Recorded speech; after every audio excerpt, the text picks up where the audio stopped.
पहलगाम आतंकी हमले के बाद भारत सरकार ने जो पाकिस्तान के नागरिक हैं उनको पाकिस्तान वापस जाने के लिए कहा है और लगातार अटारी बॉर्डर से जो है पाकिस्तान के नागरिक वापस भी जा रहे हैं। पर इस बीच ऐसे भी लोग हैं जो काफ़ी सालों से भारत में रह रहे हैं। कुछ एक जो पाकिस्तान की औरतें हैं उनकी शादियां यहाँ हुई हैं, 30-30, 35-35 साल हो गए हैं, उनको भी वापस जाना पड़ रहा है। ऐसा ही परिवार जम्मू से है हमारे साथ, उनसे बात करते हैं। सर, आपका नाम क्या है पहले तो? ज़हूर है। मैं ज़हूर जी, आप बता रहे थे आपके पत्नी हैं जिनको अब वापस जाना पड़ रहा है पाकिस्तान में। जी हाँ, तो कब हुई थी शादी आपकी? 89 में। 89। जब मिलिटेंसी का नाम भी नहीं था। तो अब 37 साल हो गए शादी को।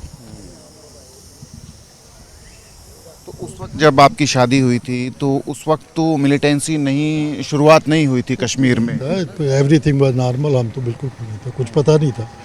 अगर पता होता तो फिर तो आदमी सोच समझ लेता। तो उस वक्त तो एवरीथिंग वाज ओके। तो कहाँ के रहने वाले हैं पाकिस्तान से आपके पत्नी जी? वो इस्लामाबाद से रहने वाले हैं, कैपिटल से। अभी आप लोगों को क्या बोला गया है कि आप लोग उनको वापस भेजेंगे? हमारा केस जो है वो हो सकता है, बाकी क्या मुझे नहीं, लेकिन हमारा है कि पहले इन्होंने एक गवर्नमेंट ने ऑर्डर निकाला कि जो लॉन्ग टर्म वीज़ा पे है वो एग्जम्प्टेड है, वो रहेंगे। हम उसी में रहे कि भाई ये तो हम लोगों को तो 37 साल से हम लॉन्ग टर्म वीज़े पे ही चल रहे हैं। लेकिन अफसोस की बात यह है कि कल जिस वक्त रात को पुलिस आ जाती है कि पुलिस आके एक नोटिस इशू करती है, और जब हम नोटिस पढ़ते हैं हम हैरान हो जाते हैं ये पढ़ के कि जी कि आप इलीगली इंडिया में रह रहे हैं फॉर 3 मंथ्स। 3 महीने अब इलीगल है, क्योंकि आपने जो अप्लाई किया लॉन्ग टर्म में वो 3 महीने के बाद किया। अब क्योंकि वो डॉक्यूमेंट मैडम ले गई है सारी, मैं आपको शो करता।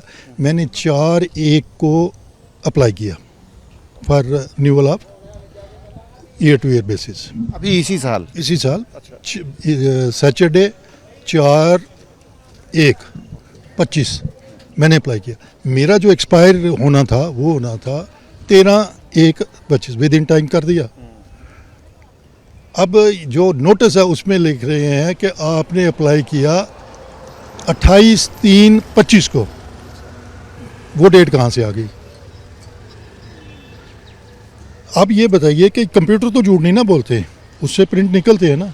तो हमने वो प्रिंट वही तो आगे हम रखते हैं, हार्ड कॉपी जो निकलती है। तो वो अब किसकी नेग्लिजेंसी है, मेरी है या सरकार की है? उन लोगों की है जो वहाँ पे बैठ के, तो वो अगर ऑनलाइन है, अगर आपने ऑनलाइन नहीं रखा हुआ तो आप लोगों को बताइए कि जनाब आपको नहीं है। मेरे पास से अगर कागज़ होता, शायद मोबाइल में हो, उसका एक पेज में आपको लास्ट पढ़ाऊँगा, वो ज़रूर देखिएगा। और ये भी डेट भी बताऊंगा कि उसमें शायद मेरे पास। तो आपकी पत्नी, उनका नाम क्या है और अभी क्रॉस कर गए हैं? Exactly I don't know. हमें तो यहाँ से आगे नहीं जाने दे रहा है, तो हमें तो पता नहीं है कि अंदर क्या हो रहा है और क्या नहीं हो रहा। तो क्रॉस कर गए हैं कि नहीं कर गए। अब वो क्रॉस कर भी ले तो उसको आगे कहाँ जाना है वो भी डेस्टिनेशन उसको पता नहीं है, क्योंकि उसका तो वहाँ पे उसके ना पेरेंट्स हैं, मतलब कि मदर फादर एक्सपायर हैं, ब्रदर दोनों एक्सपायर हो चुके हैं।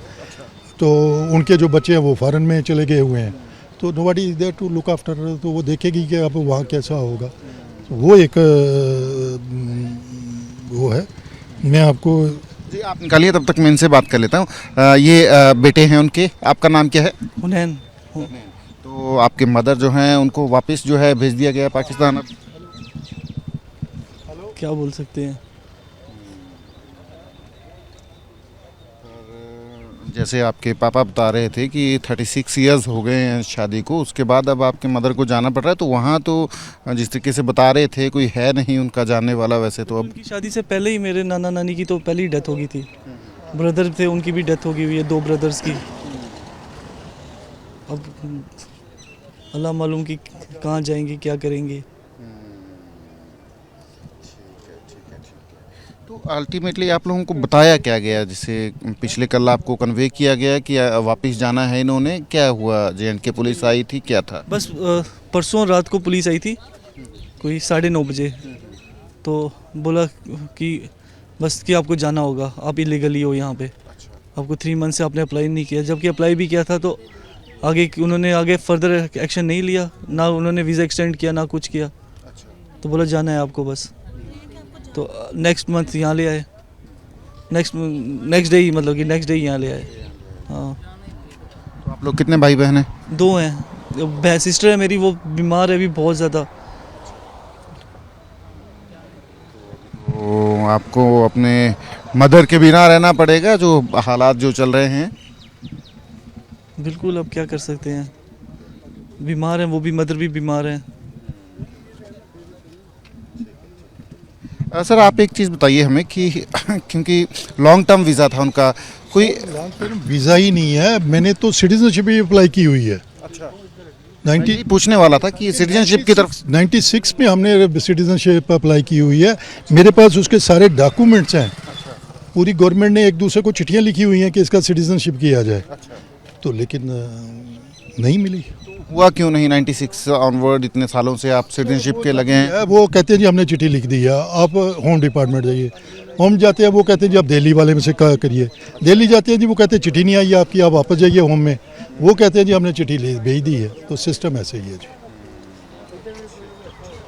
ये मैं आपको बता देता इसमें ना,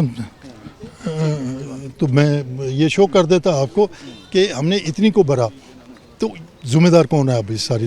एक फैमिली तबाह हो गई ना, बच्चे इधर है, वो अकेली वहाँ, अगर वो मर गई वहाँ सपोज, तो बच्चे भी तो यतीम हो गए। तो हम भी तो किसी, फिर इसका मतलब हम भी तो अफेक्टेड है ना, फिर या नहीं हुए अफेक्टेड तो लोग नहीं ना। तो ये परिवार है, असल में शादी जो है 1989 में इनकी हुई थी, पाकिस्तान के हैं पत्नी, पर अब जो हालात बने हैं उनके चलते जो है पत्नी को वापस जाना पड़ा है। हालांकि भारत की नागरिकता के लिए भी अप्लाई किया हुआ है और उनके मुताबिक लॉन्ग टर्म वीज़ा की जो शर्तें हैं उसके अकॉर्डिंग इन्होंने उसको एक्सटेंड करने के लिए भी अप्लाई किया हुआ है, पर अब उनकी पत्नी को वापस जाना पड़ा है पाकिस्तान के। मैं Sachin Kumar, AP news, Attari border, Amritsar. For exclusive and insightful videos, subscribe to our new channel ABP Live Premium.